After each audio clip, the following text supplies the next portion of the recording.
If you're enjoying this video, smash that like button, subscribe, and hit the bell.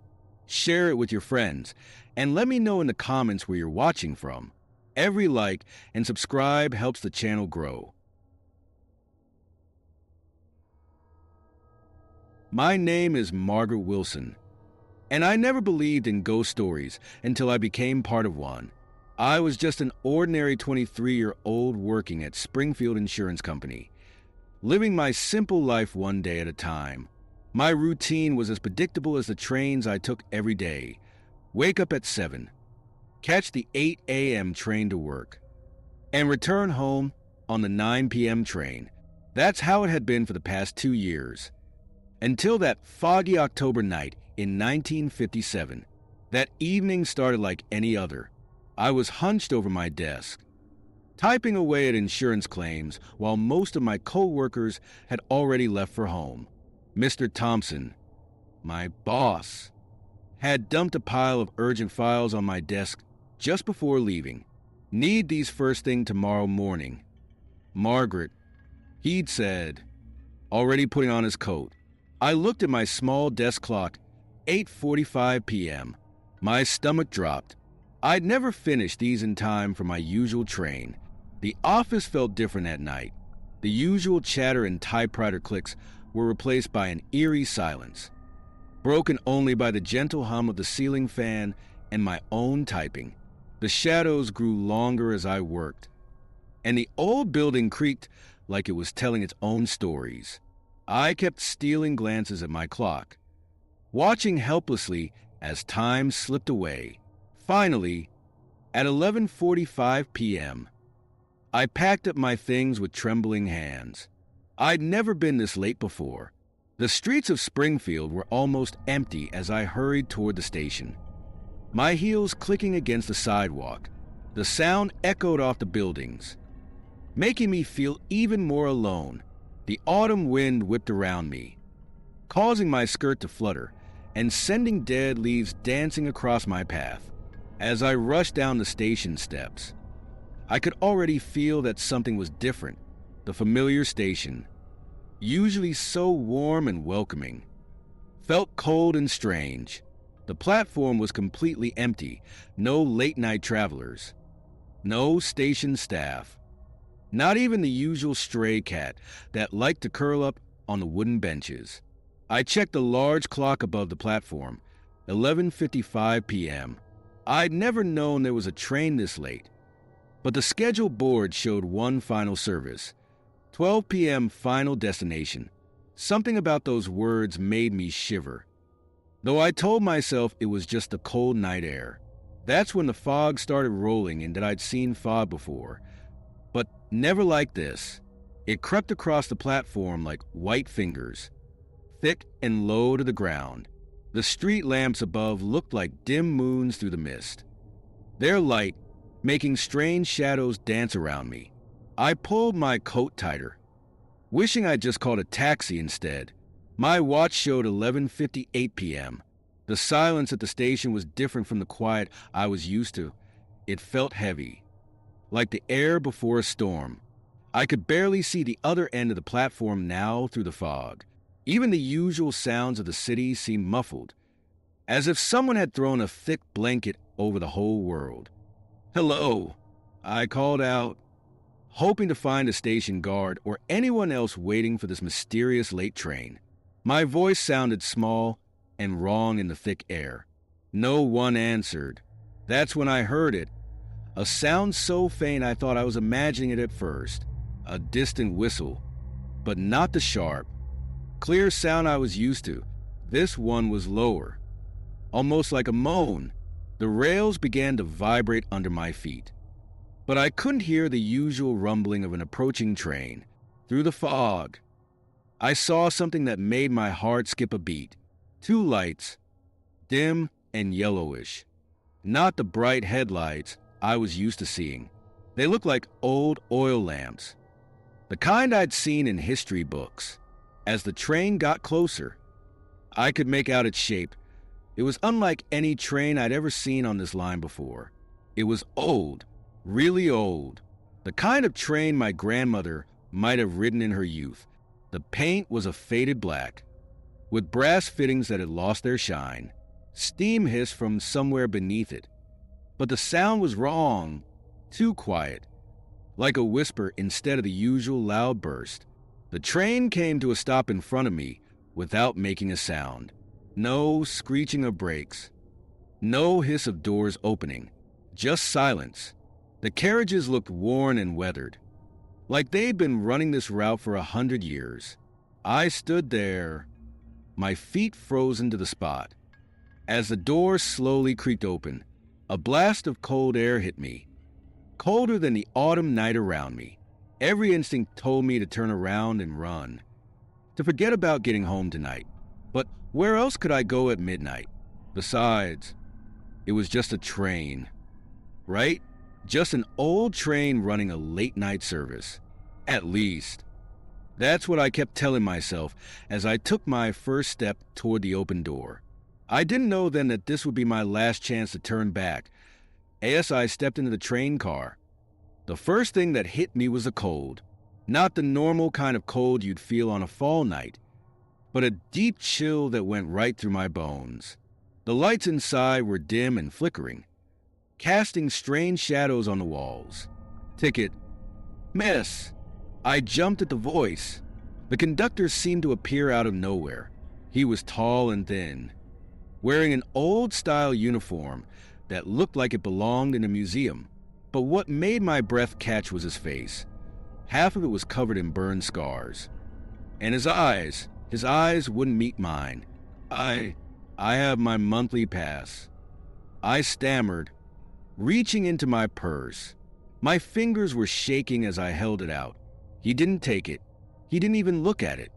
Take a seat, he said softly, turning away. It's going to be a long ride. The train car wasn't empty. There were other passengers, maybe 8 or 9 of them, spread out in the seats.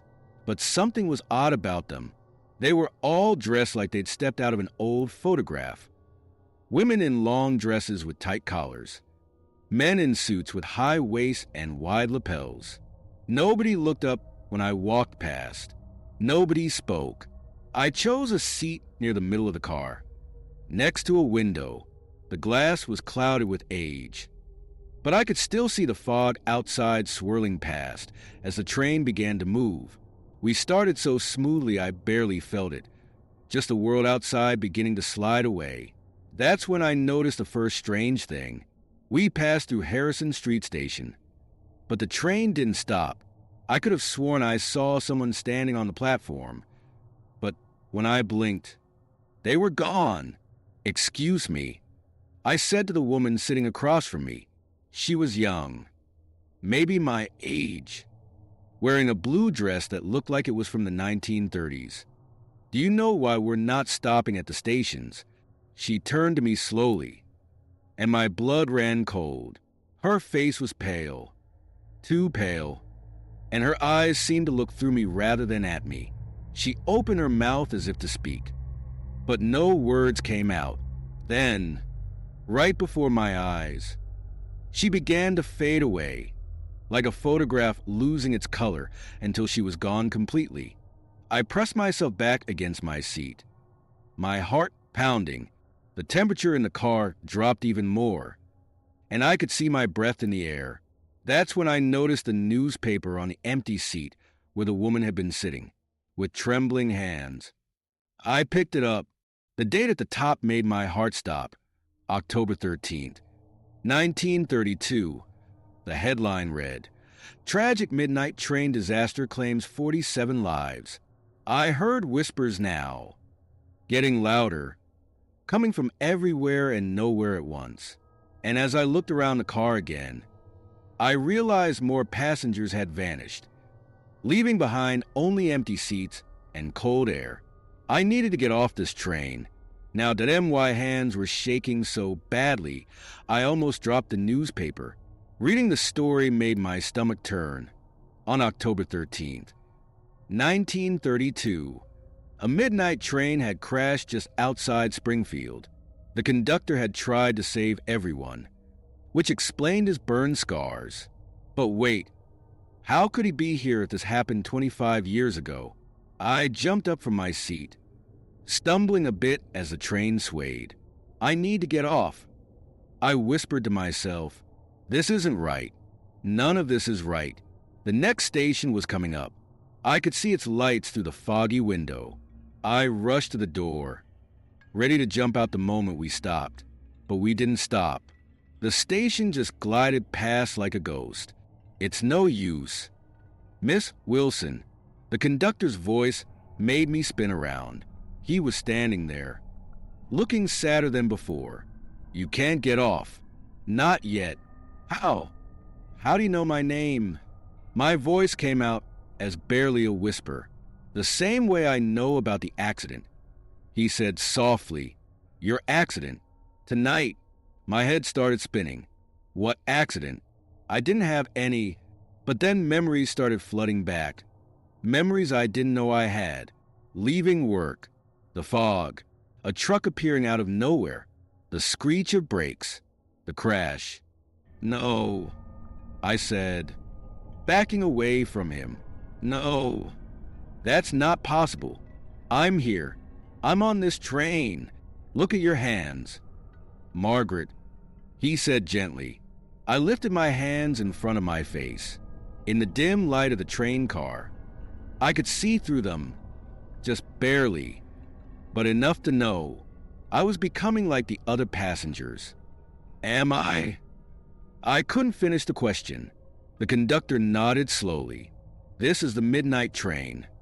Margaret, the last train anyone ever takes. We pick up those who aren't ready to move on yet. Those who need time to understand and accept. The whispers I'd been hearing suddenly became clearer.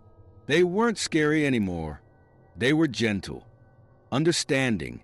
The other passengers hadn't vanished. They'd simply accepted their fate and moved on. I sank back into my seat, the truth hitting me like a wave. I remembered everything now, working late, rushing to my car instead of waiting for the train. The accident in the fog. This train wasn't going to Springfield anymore. It was going somewhere else entirely.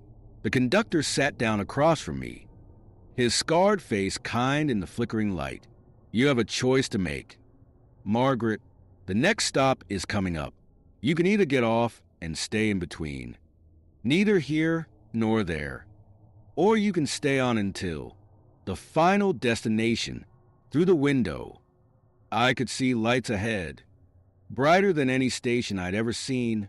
The bright light ahead grew stronger, but somehow it didn't hurt my eyes. For the first time since boarding the strange train, I felt warm. Can I hesitated, looking at the conductor. Can I see it? The accident. He nodded gently. The window beside me turned into something like a movie screen. I saw my blue car on the foggy street. Saw myself inside, checking my watch.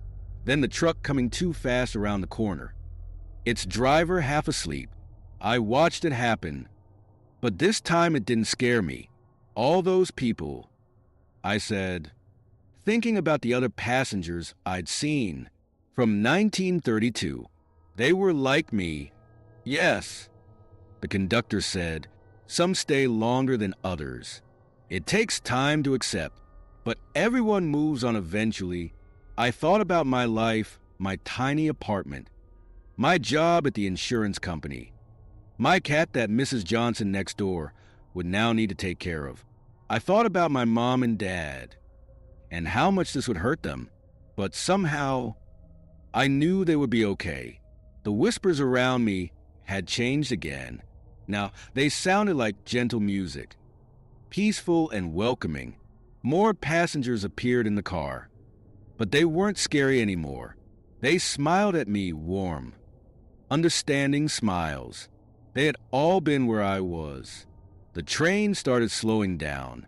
Through the windows, the bright light had turned into something beautiful, colors I'd never seen before, like a sunrise but more magical. Is this the end? I asked the conductor. He smiled, and for the first time, he looked me in the eyes. No, Margaret, It's the beginning. I stood up, feeling lighter than air. My hands weren't see-through anymore. They were glowing softly, just like everyone else on the train. The door opened, and warm light flooded the car. "Ready?" the conductor asked. I took one last look behind me, at the dark fog we'd left behind. Then I smiled and nodded. "Yes," I said, "I'm ready," together with the others. I stepped toward the light. The last thing I heard was the gentle whistle of the midnight train, carrying its passengers on their final journey home. The next morning, they found my car wrapped around a pole in the fog. The newspapers wrote about the young woman who worked too late, about the tired truck driver who couldn't stop in time. But nobody knew about my last train ride, about the scarred conductor and his midnight service. Now, sometimes, on very foggy nights when the last regular train has gone, people say they hear a strange whistle at Springfield Station. But the train they're hearing isn't on any schedule. It's the midnight train, still running its special route, helping lost souls find their way home. That's my story. And if you're ever stuck at Springfield Station late at night, and you see an old train appear out of the fog, well, just make sure it's not the midnight train. Unless, of course, it's there for you.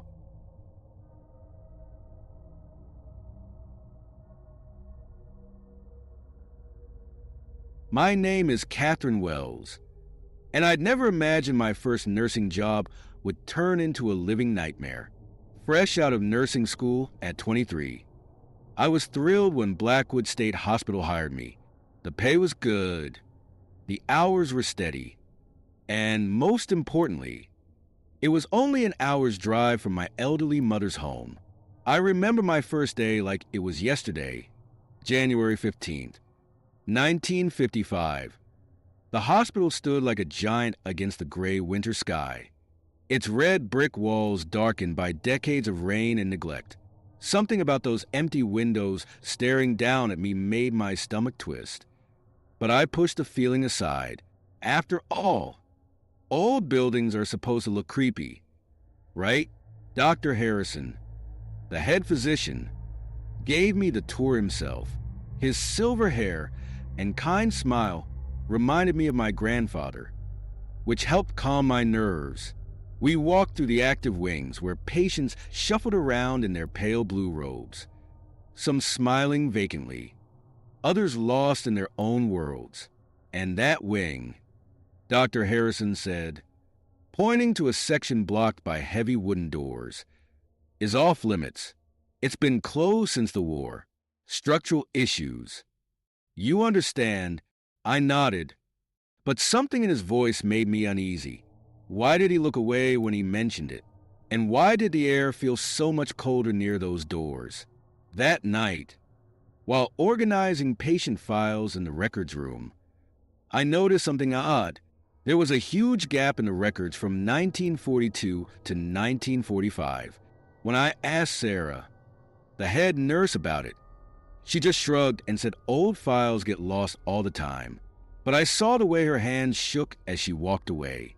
Then I heard it, a sound that would become all too familiar in the coming weeks. A soft whimper, like someone crying, floating down the hallway from the direction of the closed wing.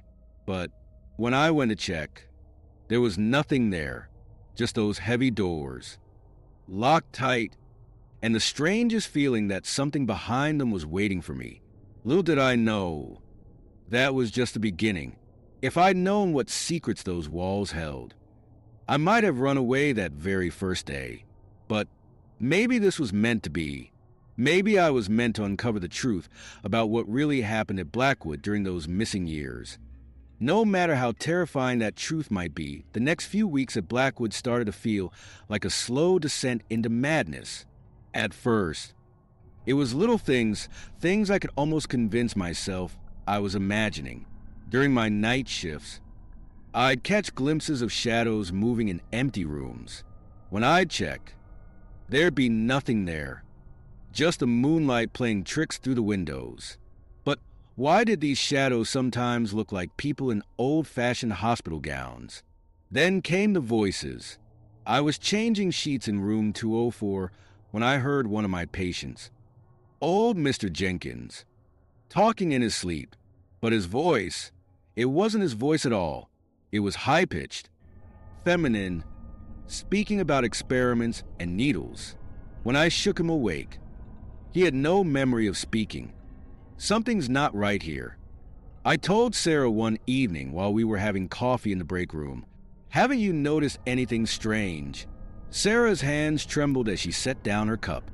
"Catherine, honey, some things are better left alone. This hospital, it has secrets, but I couldn't leave it alone." One rainy night, while doing my rounds, I found a loose panel in the wall near the forbidden wing. Behind it was a dusty folder marked Project Mindbreak, test subject number 17. Inside were photographs that made my blood run cold. Patients strapped to strange machines, their faces twisted in agony. I started spending my free time in the hospital library, searching through old newspapers. The more I dug, the more disturbing things I found. During World War II, Blackwood had received secret government funding for psychiatric research, but dozens of patients had died during that time. Their deaths marked as natural causes. The worst part, in one yellowed photograph of the research team, I spotted a familiar face, my grandmother, Elizabeth Wells. She'd been a nurse here too, but disappeared in 1943. Mom never knew what happened to her. That night, as I was leaving the library, all the lights in the hallway suddenly went out. In the darkness, I heard a whisper that sounded just like the voice from the old recordings I'd found. "Help us. Catherine, help us remember." When the lights came back on, the walls were covered in handprints made of dust that hadn't been there before. I knew then that I couldn't ignore this anymore. The dead were trying to tell me something. And somehow, my grandmother was connected to it all.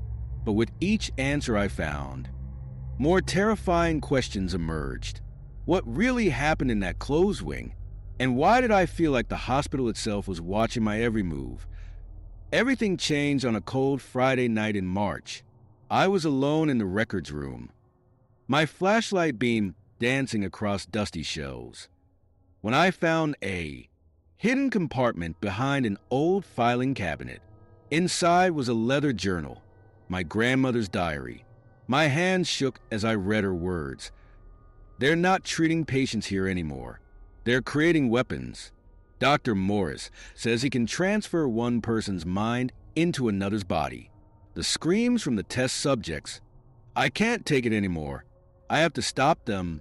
That same night, one of our quietest patients, Mary, suddenly grabbed my arm during her evening medication. Her eyes were different, darker, older somehow. "Elizabeth," she whispered, using my grandmother's name, "you came back to help us." Then she told me everything. During the war, Dr. Morris and his team weren't just doing normal experiments. They were trying to control people's minds, to make perfect soldiers who could enter enemy bodies. But something went wrong.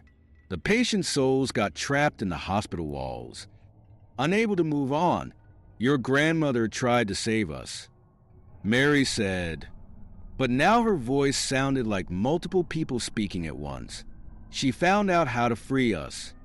But Dr. Morris, he killed her before she could finish the ritual. He sealed her spirit in here with the rest of us." Suddenly, things started making horrible sense. The missing records, the voices, the shadows, they were all real. The dead patients were still here, trapped between worlds. And sometimes they could slip into current patients' bodies to try and ask for help. That's when Dr. Harrison walked in. I expected him to call me crazy, but instead, he looked tired and scared. I was just an intern then. He admitted, "I've spent 30 years trying to make up for what we did, but every full moon, the spirits get stronger. They're angry. Catherine, and next week's full moon will be the strongest in 50 years. He handed me an old piece of paper covered in my grandmother's handwriting. This is a ritual she created. Only her blood relative can perform it. That's why they've been calling to you. You're their last hope, as if to prove his point. All the lights in the hospital flickered. In the darkness, I could hear whispers growing louder and feel cold hands reaching out from the walls. I looked at the ritual instructions, then at Dr. Harrison. What happens if I don't do it? His face went pale. Then on the full moon, they'll take over every patient in the hospital, and this time, they won't let go. The full moon hung heavy in the sky as I stood in front of those forbidden doors that night. Dr. Harrison had given me his keys, and with trembling hands, I unlocked them for the first time. The air that rushed out was ice cold and smelled like old medicine and fear. I had my grandmother's ritual instructions in one hand and a candle in the other. Behind me, Dr. Harrison had helped evacuate most of the patients, but we could already hear strange noises throughout the hospital. The spirits were getting stronger by the minute. Be careful, he whispered, and remember, once you start, you can't stop until it's done. The abandoned wing was like stepping into a nightmare. Moonlight filtered through broken windows, showing old hospital beds still with their leather straps attached. Medical equipment lay scattered and rusted. And on the walls, there were hundreds of names scratched into the paint. I set up the ritual exactly as my grandmother's notes described. 5 candles in a circle, her old nursing pin in the center. As I started reading the words she'd written, the temperature dropped so low I could see my breath. That's when he appeared, Dr. Morris. His ghost was tall and thin, wearing a lab coat stained with old blood. Another Wells woman. He sneered, come to ruin my life's work. The walls began to pulse with a sickly green light. I could see faces pressing through them, so many faces, all screaming silently. Down the halls, I heard patients beginning to scream as spirits tried to take over their bodies. Your work, I shouted back, continuing the ritual. You mean torturing innocent people? Killing my grandmother? He lunged at me, his ghost hands reaching for my throat. But something stopped him. Other spirits were appearing now, his victims, including my grandmother. They formed a circle around me, protecting me from him. Keep reading. Catherine, I heard my grandmother's voice. Finish what I started. The building started shaking as I read the final words. Dr. Morris screamed in rage, but he was being pulled apart by hundreds of ghostly hands. The spirits of his victims were finally fighting back. There was a sound like thunder, and a bright light filled everything. When it faded, I was alone in the dusty wing. The air felt lighter, warmer. On the walls, where names had been scratched, there were now just smooth, empty spaces. Dr. Harrison found me there at dawn. We both watched as the sun rose, shining through those broken windows. The hospital felt different now, peaceful. Later that week, they announced Blackwood would be demolished to build a new medical center. It seemed fitting somehow. I still drive past that spot sometimes. The new building is bright and modern, with no trace of what happened there. But on quiet nights, when the moon is full, I think about my grandmother and all those other souls. They're free now, and that's what matters. Some dark stories need to end so new ones can begin.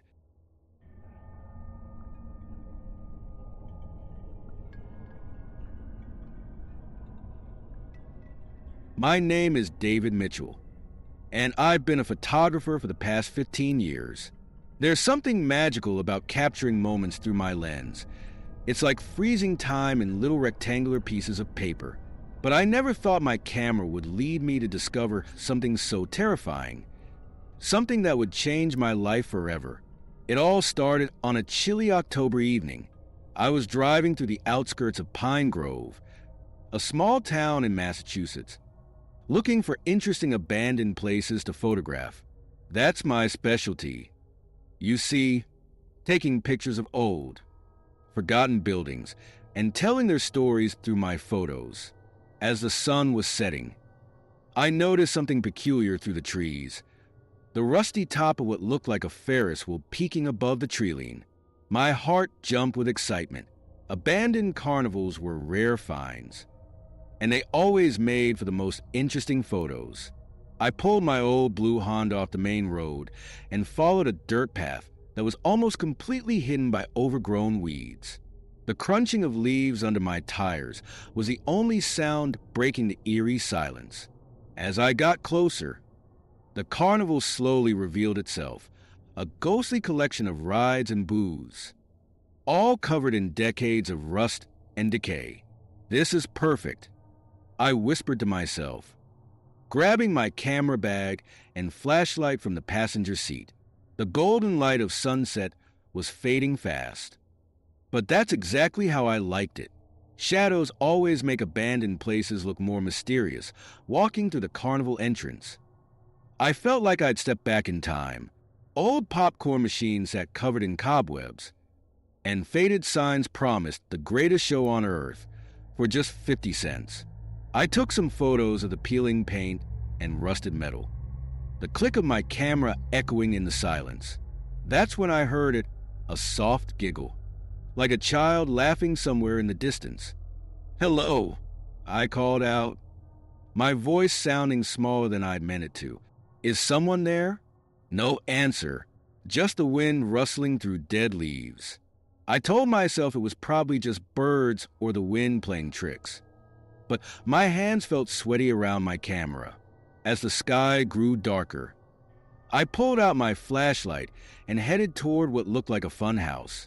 The entrance was a huge clown face with a gaping mouth as the doorway, even after all these years.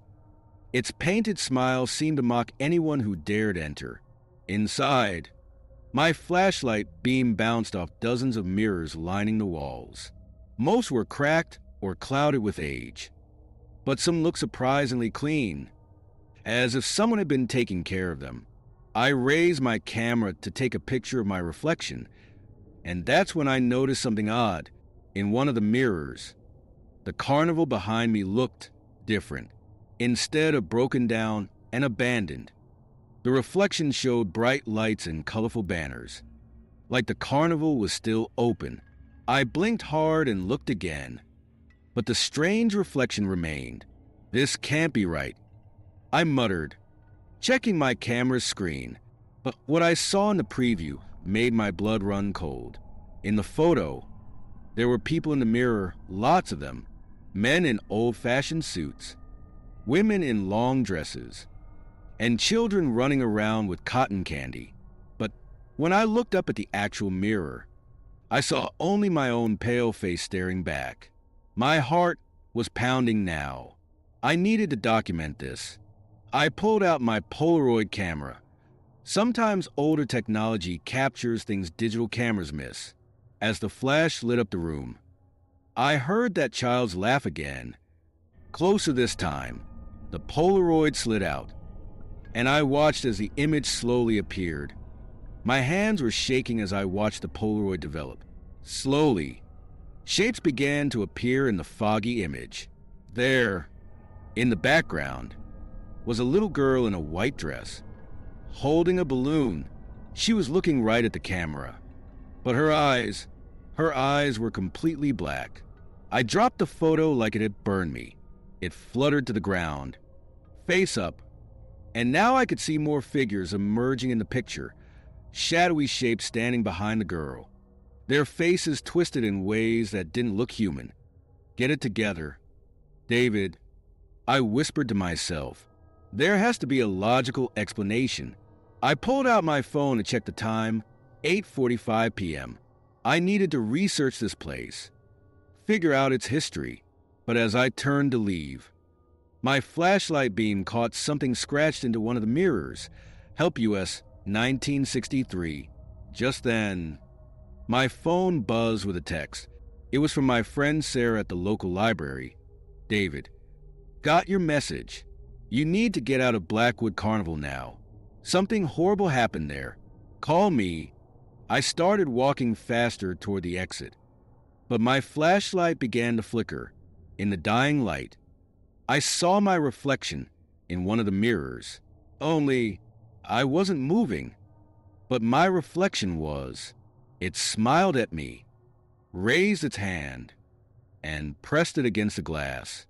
The temperature dropped so suddenly I could see my breath.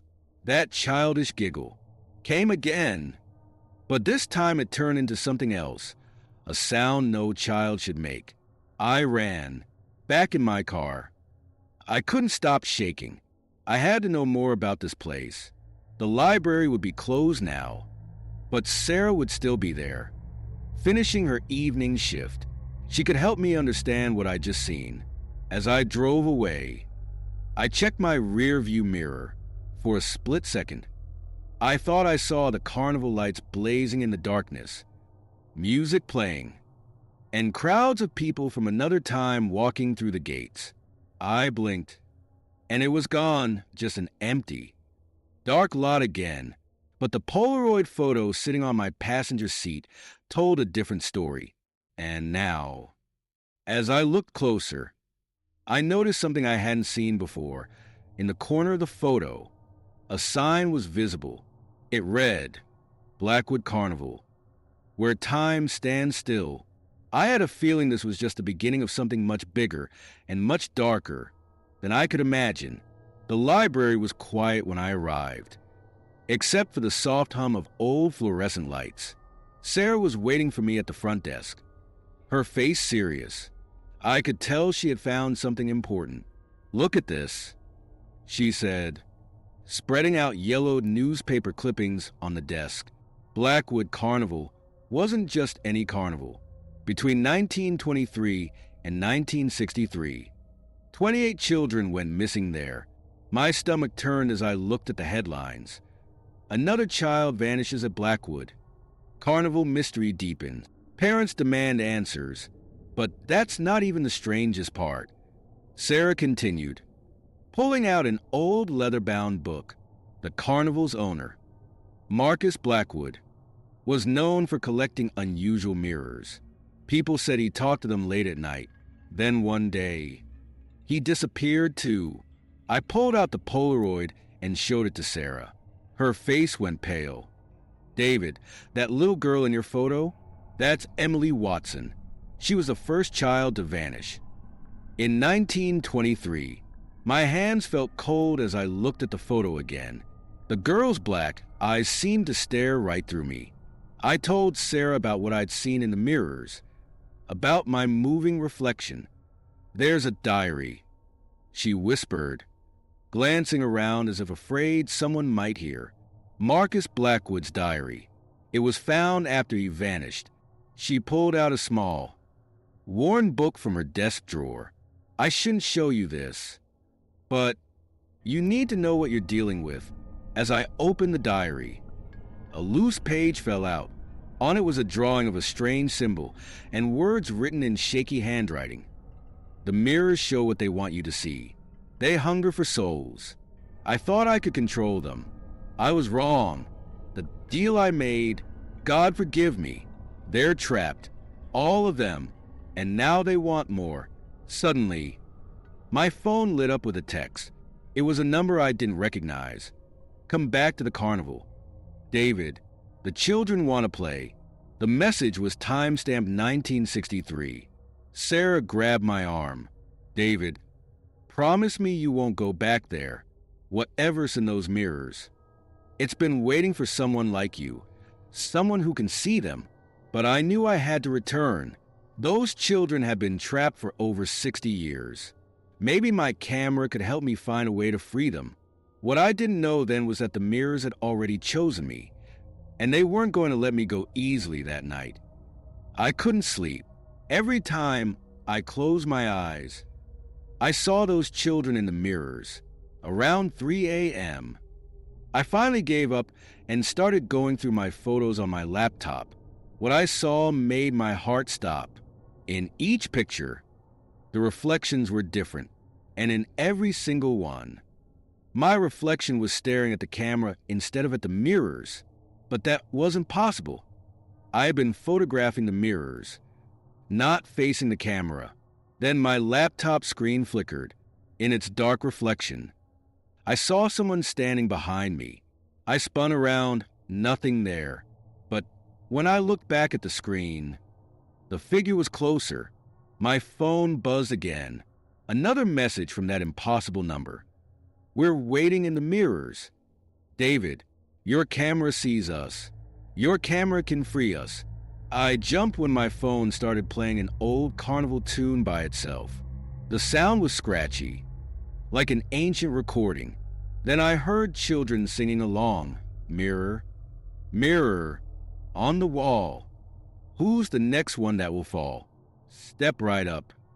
Don't be shy. Time in here will never fly. I had to know more about Marcus Blackwood. Flipping through his diary, I found entries that made less and less sense. Day 127. The mirror demon promised power. All it wanted was reflections. I didn't know it meant souls. Day 189. The children. Oh God. The children. They're not dead. They're in there. I see them playing every night. Final day. Can't fight it anymore. The mirrors are hungry. They always need more. If you're reading this, don't look at your reflection for too long. They'll pull you in too. As I read those words, my bedroom mirror creaked. I looked up and saw my reflection smiling at me. But I wasn't smiling. It pressed, its hands against the glass. Pushing outward, the glass began to bulge. Like something was trying to break through from the other side. I ran out of my room. But every reflective surface I passed showed the same thing. My reflection moving on its own, trying to reach out and grab me, even in my car's windows. I could see it following me. There was only one place left to go. I had to return to the carnival. I had to find out what happened to those children, what Marcus Blackwood had done, and how to stop it. But as I drove through the dark, I realized something terrifying. I wasn't just trying to solve a mystery anymore.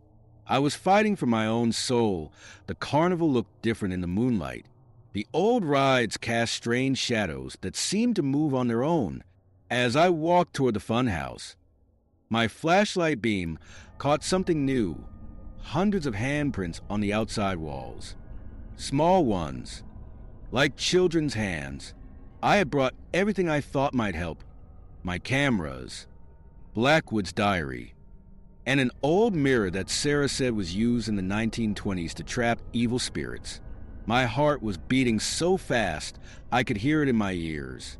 Inside the funhouse, the mirrors were glowing faintly. In each one, I saw different scenes from the carnival's past. Children running, laughing, disappearing, and in every reflection, there was Marcus Blackwood, watching them with those same black eyes I'd seen in the photo. Welcome back. Photographer, a voice echoed through the room. My reflection in the largest mirror stepped forward. But this time it wasn't pretending to be me anymore. It was Marcus Blackwood himself, looking just like his pictures from 1923. The children have been so lonely, he said, his voice coming from everywhere and nowhere. They've waited so long for someone who could see them. Your camera, it's special. Just like you. Suddenly, all the mirrors lit up. I saw the trapped children, pressing their hands against the glass. Their faces a mix of hope and fear. Emily, the girl from the first photo, stood in front of them. Help us. She whispered. He tricked us. He tricked all of us. Blackwood laughed, and it sounded like breaking glass. I made a deal to keep my carnival running forever. The mirror demon needed souls. And children. Children have the purest reflections. I raised my camera, remembering what the diary said about the flash hurting the mirror creatures. But Blackwood just smiled. "Your soul will join our collection," he said, reaching through the glass.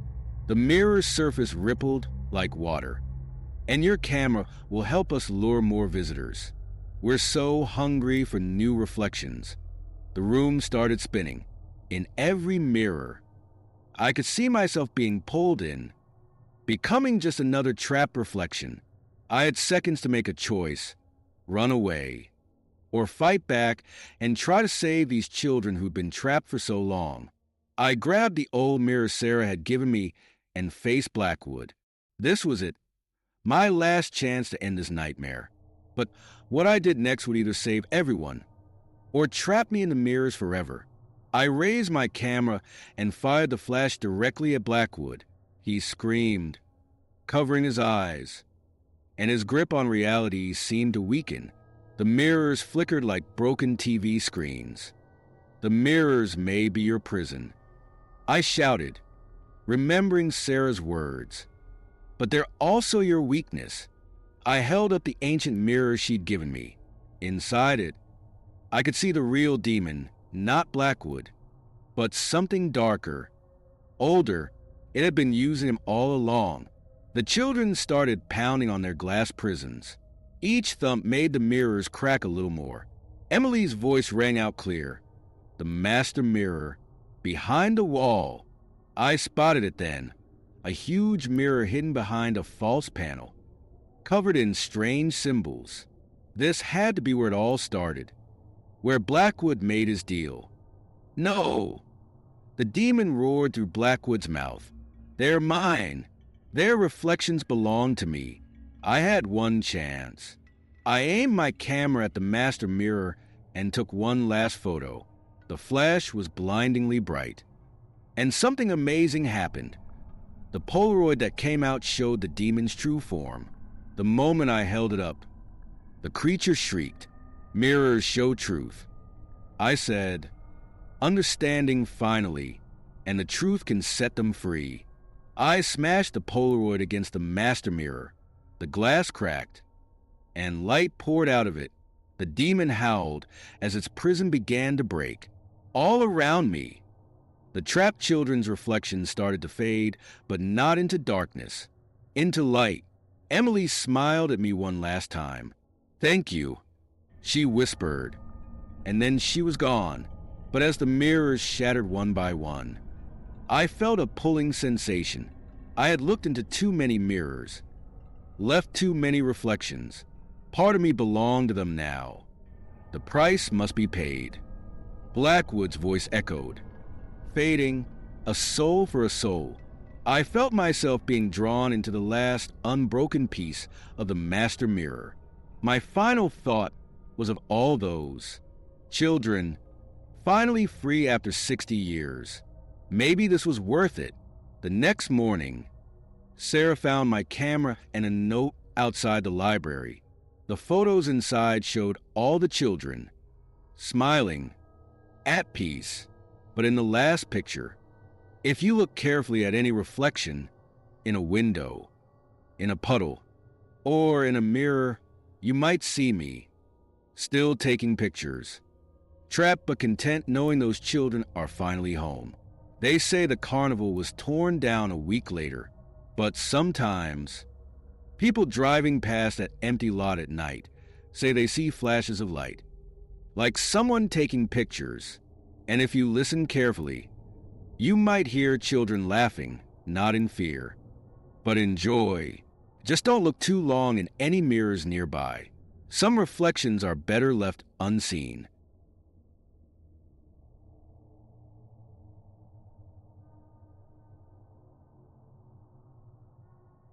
My name is Amanda Collins, and I never thought I'd be writing this story with trembling hands and one leg missing. But here I am, trying to warn anyone who might stumble upon these words about what lurks in the Montana wilderness. What I discovered there changed everything I thought I knew about our world. I've been a park ranger at Blackwood National Forest for 6 years now. It's usually a peaceful job, helping lost hikers, checking trails, and making sure campers follow the rules. Well, At least it was peaceful until last September, when everything started going wrong. It began with the Martinez family. They were supposed to be on a weekend camping trip, Mom, Dad, and 2 kids. When they didn't check out on Sunday, I wasn't too worried. Folks often stay an extra day without telling us. But their car was still there on Tuesday. Their campsite looking like they just stepped away for a moment, coffee cups half full, sleeping bags neatly laid out. Something's not right.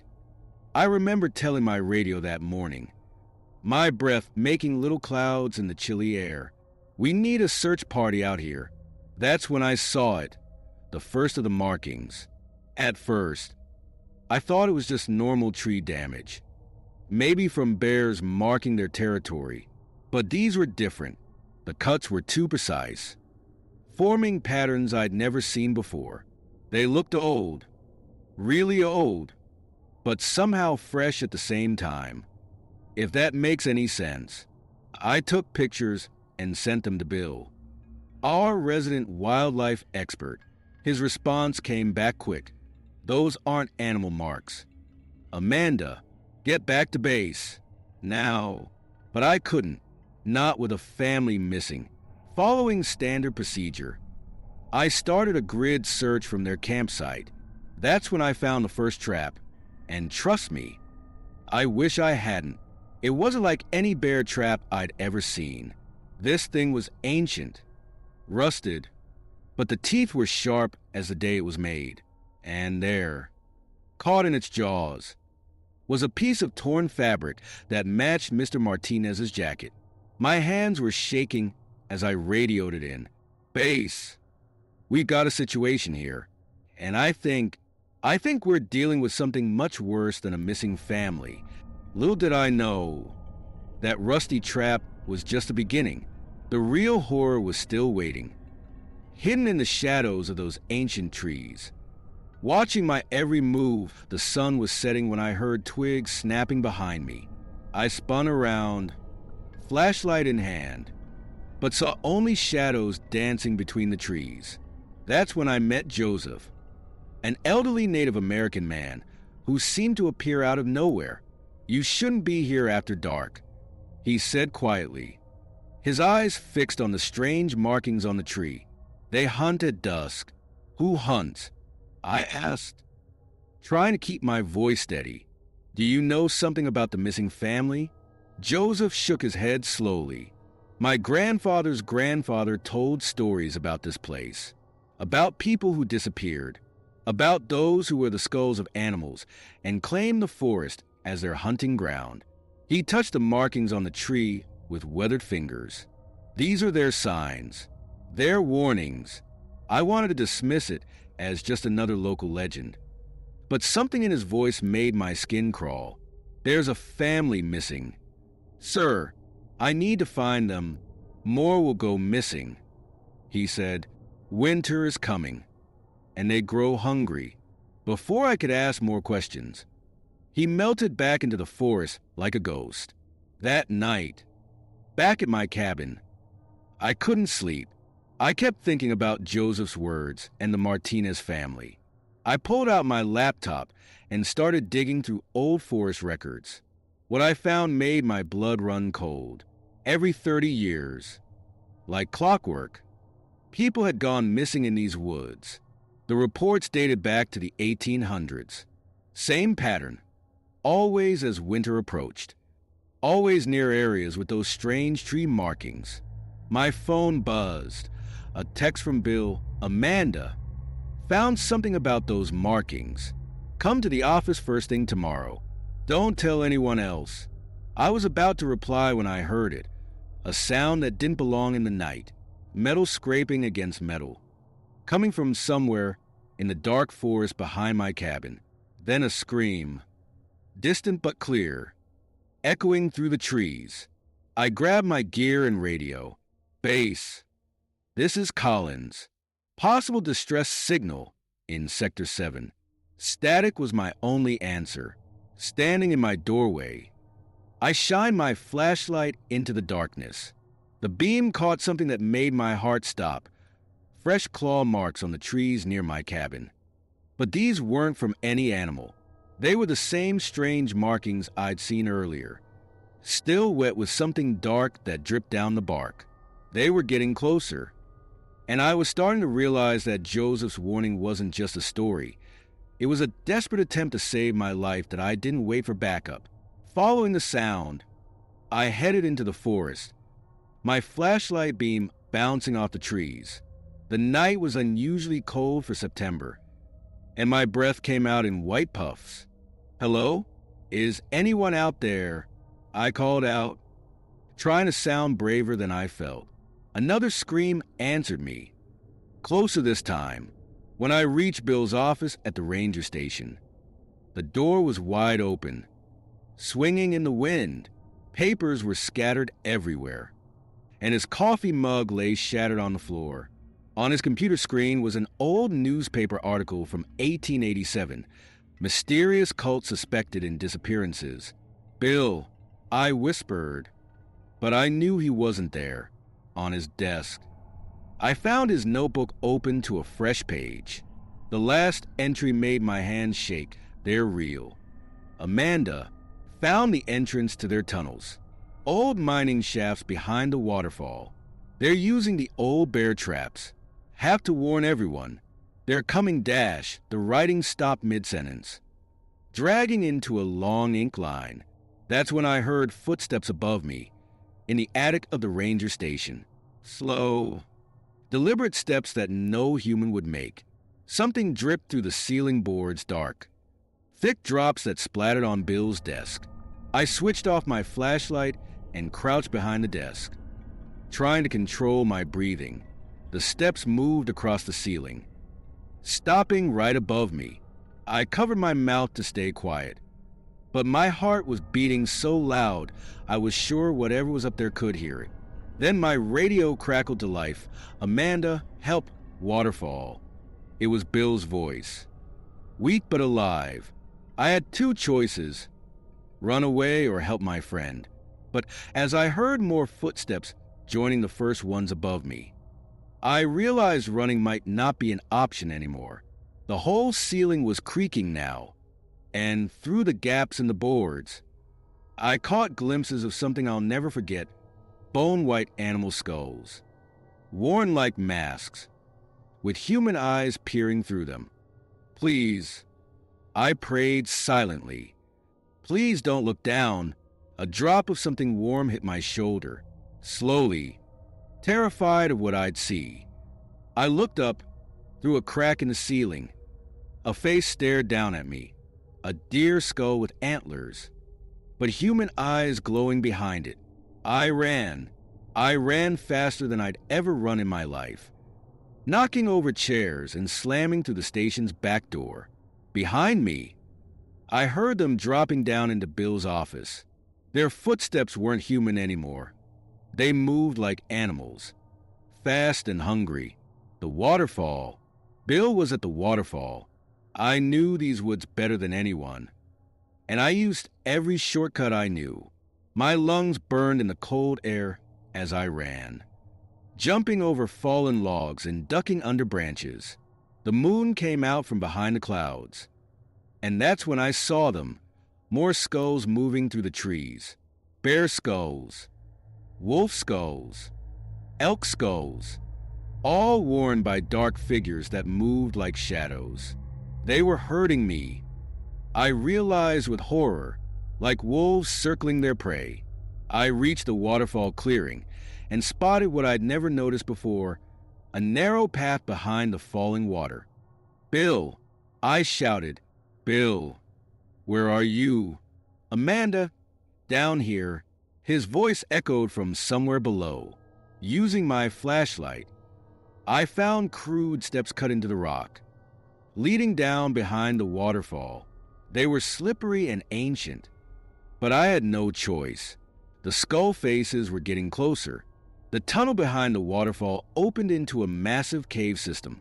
The walls were covered with those same strange markings I'd seen on the trees, but these were different. They seemed to glow faintly in the dark, painted with something that shimmered. "Oh God!" "Amanda, run!" Bill's voice echoed clearly now. "It's a trap. Too late." I heard the click beneath my foot. Pain shot through my leg as an ancient bear trap snapped shut. I screamed, falling against the cave wall. The trap's rusty teeth dug deep into my calf, pinning me in place. My flashlight rolled away, casting strange shadows on the cave walls. In its beam, I saw something that turned my blood to ice. Dozens of skulls lined up on stone shelves. Not animal skulls this time, human ones. From deeper in the cave came the sound of chanting, growing louder, and footsteps, many footsteps, coming my way. I looked at my trap leg, then at my knife, and knew what I had to do to survive. What happened next still haunts my nightmares. I won't describe what I had to do to free myself from that trap. The pain was unbearable.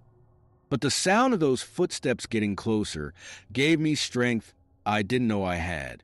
Using my belt as a tourniquet, I crawled deeper into the cave, following Bill's voice. My flashlight was dying, but in its weak beam, I saw something that made me understand everything. The cave walls told a story in paintings, hundreds of years old. They showed people wearing animal skulls, making some kind of deal with dark shapes that lived in the forest. Every winter, they would sacrifice people to keep the forest's power alive. Amanda, Bill's voice was closer now. I found him tied up in a small cave room, his face bloody but alive. They've got the Martinez family too, further down. But Amanda, their leader, he's not human anymore. As I untied Bill, a deep voice echoed through the caves. The forest must feed. It sounded ancient, like rustling leaves and cracking ice. That's when I saw him, the cult leader. He wore a massive elk skull, but it had somehow grown into his real head. His body was part human, part tree, with bark-like skin. He'd been here so long. The forest had started to claim him. "Your leg," he said, pointing at my wound. "The forest has tasted you. You belong to us now." But I had other plans. During my years as a ranger, I'd mapped every inch of these mountains, including the old mining dynamite storage caves. The forest doesn't need sacrifices, I said, pulling out the emergency flare from my belt. It needs to be free from you. I shot the flare at the cave ceiling, right where I knew the old dynamite was stored. The explosion rocked the entire cave system. As the tunnels began to collapse, I helped Bill grab the Martinez family, and we stumbled toward the exit. Behind us, the cult leader screamed, not in pain, but in victory. "You can't stop the forest hunger. We'll come back. We always come back." He was right about one thing. I belong to the forest now, but not as their sacrifice. As its protector, we barely made it out before the entire cave system collapsed. The Martinez family was shaken but alive, and Bill, despite his injuries, helped me walk. Behind us, the cultist screams mixed with the sound of falling rocks until everything went quiet. That should have been the end of it, but as we limped away, the forest itself seemed to come alive. Trees groaned and bent, their branches reaching for us like hands. The ground shook, and a cold wind howled through the trees. "The pact is broken." Joseph's voice came from the darkness. He appeared beside us, looking both worried and relieved. "The forest spirits are free now, but they're angry." Looking back at the collapsed cave entrance, I saw something impossible. The cult leader's body was being absorbed by a massive tree, his elk skull melting into its bark. The forest was reclaiming what was hers. "Will they come back?" I asked Joseph, thinking about the cult leader's final words. "No," he said, watching as more trees grew over the cave entrance, sealing it forever. "But the forest will need a new guardian. someone who has given part of themselves to it already. He looked meaningfully at my missing leg. I understood then why I had survived. The forest hadn't wanted sacrifices. It had wanted someone to protect it from those who would abuse its power. That was 3 months ago. I still work as a park ranger, though now I have a prosthetic leg. The other rangers think I'm crazy when I talk to the trees or leave small offerings at the new growth where the cave entrance used to be. But they don't question why we haven't had a single missing person since that night. Sometimes, on quiet evenings, I sit on my cabin porch and watch the sunset. The trees sway in ways that aren't quite natural, and I swear I can hear them whisper. They're not scary whispers anymore. They're more like thank yous. Bill retired after what happened, but he visits sometimes. We don't talk about that night much, but we both know what we saw. The Martinez family moved away, but they send me Christmas cards every year, signed to the Guardian. As for me, I've learned to live with my new role. My missing leg aches when storms are coming, and sometimes I dream about those skull mask figures. But I also feel more connected to these woods than ever before. They're my home now, in a way they never were before. Just remember, if you're ever hiking in the Montana wilderness and see strange markings on the trees, don't worry. They're not warnings anymore. They're my signs, letting you know you're protected. But still, maybe don't stay out after dusk. Some old habits are hard to break. And the forest, well, the forest remembers.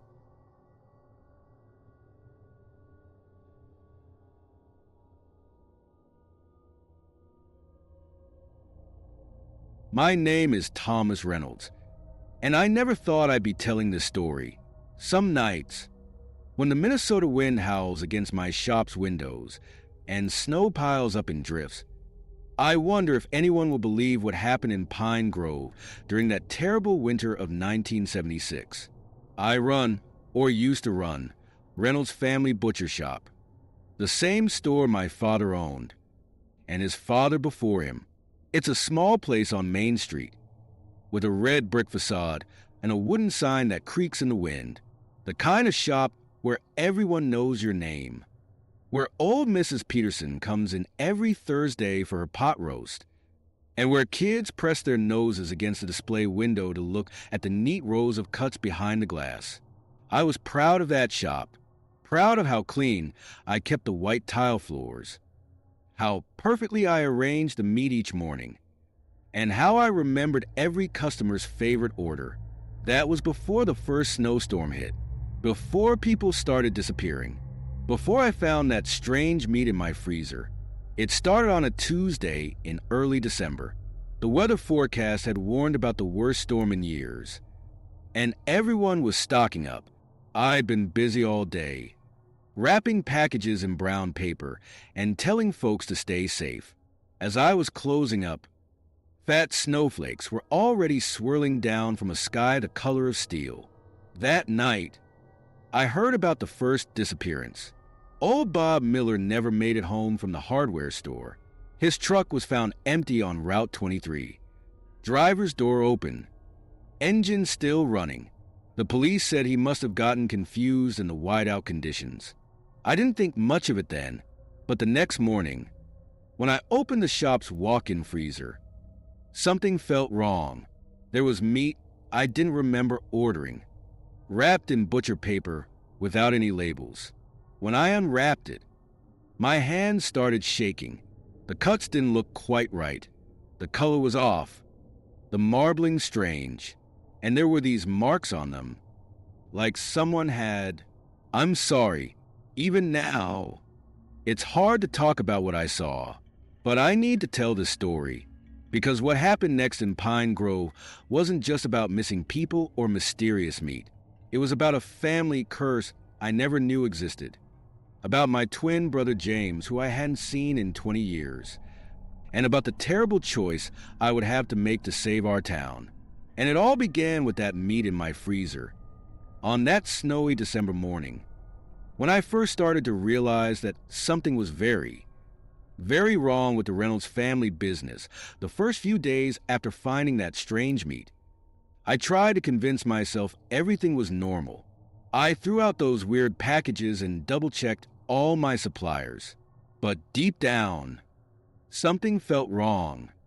Like when you know someone's watching you but can't see them. Then Sarah Collins disappeared. She was just 16, walking home from her friend's house during another snowstorm. They found her backpack in the middle of Pine Street, covered in fresh snow. That's when the nightmare started. Every night, I'd dream about James, my twin brother. We hadn't spoken since we were 18. When he suddenly left town without saying goodbye, in my dreams, he'd be standing in my shop, but his face would be different, pale and hungry looking. He'd try to tell me something important, but I'd always wake up before I could hear what it was. "You look tired." "Thomas," Mrs. Peterson said one morning as I wrapped her usual order. "Everything okay?" I forced a smile, just not sleeping well. That afternoon, I found something in the shop's basement while looking for old receipts, a dusty leather journal hidden behind some boxes. It belonged to my grandfather, William Reynolds. What I read made my blood run cold. The hunger returns with each generation. He'd written, always the twins, always the same choice. The more I read, the more my hands shook. Our family had a secret, a dark one that went back to the 1850s. Every time twins were born into the Reynolds family, something horrible happened to the town they lived in. People would vanish during winter storms, and one twin would always disappear. While the other, I couldn't finish reading. That night, Police Chief Morgan came to inspect my shop after someone reported strange noises coming from the back alley. He looked around but found nothing unusual. As he was leaving, he paused. "Thomas," he said, "you'd tell me if you knew anything about these disappearances, right?" "Of course," I answered, but my voice sounded strange even to me. That night, during the worst blizzard yet, I woke up to someone pounding on the shop's back door. The wind was screaming outside, and the power was out. I grabbed my flashlight and made my way downstairs. When I opened the door, the beam of my flashlight fell on a face I hadn't seen in 20 years, but one I saw every time I looked in the mirror. "Hello, brother," James said, snow coating his shoulders and a terrible smile on his face. "We need to talk about our family's little problem." James looked exactly like me, but different in a way that made my skin crawl. His eyes were sunken, his skin pale like he hadn't seen the sun in years. As he stepped into my shop, melting snow dripped from his coat onto the floor. "You've been having the dreams too, haven't you, Thomas?" he asked, walking around the shop like he owned it. "The hunger that won't go away? What did you do to those people?" "James," my voice was shaking. I already knew the answer, but I needed to hear him say it. He laughed, but it wasn't a happy sound. "What our family has been doing for generations. What we have to do to survive." He picked up a knife from the counter, turning it over in his hands. "Haven't you read Grandfather's journal? Haven't you felt it?" I had felt it. The strange cravings I'd been trying to ignore. The way normal food had started tasting like ash in my mouth. But I didn't want to believe it. Our great-great-grandfather made a deal with something in the old country. James explained, his voice eerily calm, something that promised to save his family from starvation. But deals like that always have a price. In our case, it's the twins. We need to feed differently than other people. My stomach turned as I remembered the strange meat in my freezer. "That's why they separated us? Mom and Dad?" James nodded. "They thought if they kept us apart, the curse would break. But it doesn't work that way. Brother, I've tried fighting it for 20 years. I've tried." but the hunger always wins. I backed away from him. The missing people? I had to. He said simply, and soon, you'll have to too. It's already starting with you. The dreams. The cravings. You can feel it. Can't you? He was right. Something inside me had been changing. Growing darker. Hungrier. But I couldn't accept it. I wouldn't. There has to be another way. I said, gripping the counter behind me. James's face softened for a moment, looking more like the brother I remembered. I looked for one, travel the world trying to break this curse. But there's only one way this ends. Thomas, either we feed, or we go insane. Those are our choices. Outside. The blizzard grew stronger. The windows rattled as James stepped closer, his voice dropping to a whisper. I came back to help you, brother, to show you how to handle it.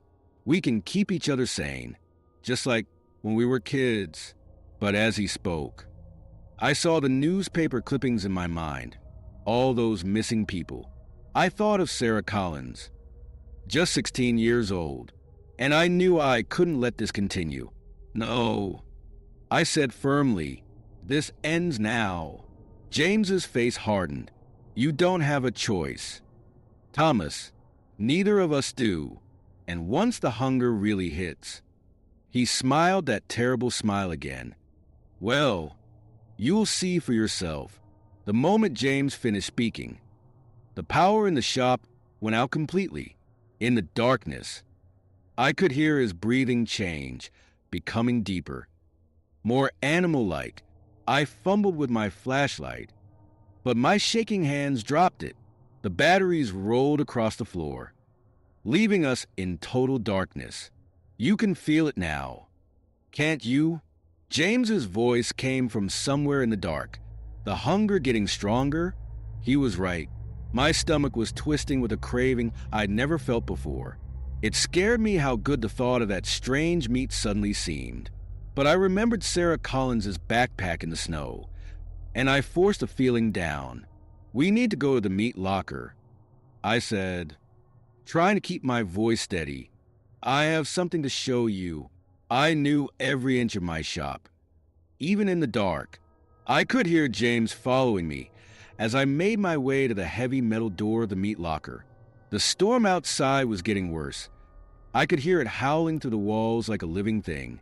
Inside the meat locker, emergency lights cast everything in a dim red glow. The cold hit us immediately, our breath coming out in white clouds. James closed the door behind us. What's this about? Thomas, he asked. I moved deeper into the locker. Between hanging sides of beef, Grandfather's journal mentioned something else. I said, about how to end the curse. James laughed. There is no ending it. I told you, Dash, it ends when both twins die together. I cut him off. That's why separating us didn't work. We have to end it together. His face changed then, becoming something less than human. You always were the smart one. He snarled, but I won't let you kill me. The hunger won't let me die. He lunged at me, faster than I thought possible. We crashed into a rack of meat hooks, sending them swinging. In the red light, everything looked like it was covered in blood. We fought like we never had as kids. But James was stronger. The curse had made him stronger. He pinned me against the wall, his fingers around my throat. I'm sorry, brother, he whispered, but this is what we are, with my last bit of strength. I reached behind me and grabbed the thing I'd hidden there earlier, the meat cleaver I'd used in the shop for 20 years. No, I gasped. This is what we were. I swung the cleaver, but not at James. I hit the gas line I'd loosened earlier. The hiss of escaping gas filled the locker. James's eyes widened. What have you done? Ending it? I said, pulling out the matches from my pocket. For Sarah. For everyone. Thomas. Don't dash, the match flared in the darkness. The last thing I saw was James reaching for me, his face a mirror of my own. As the world exploded into light and heat, they say the fire burned for hours. Despite the blizzard, by morning, there was nothing left of Reynolds' family butcher shop but ashes and melted snow. No more people disappeared in Pine Grove after that night. The hunger that had haunted our family for generations died with me and James in that meat locker. Sometimes I wonder if our parents knew this would happen, if that's why they separated us all those years ago, hoping we'd find another way. But there are some curses that can only be broken with sacrifice, some hungers that can only be ended with fire. And if you're ever driving through Minnesota in winter, and you pass through a small town during a snowstorm, don't stop at the local butcher shop. Just keep driving. Some family businesses are better left in the past.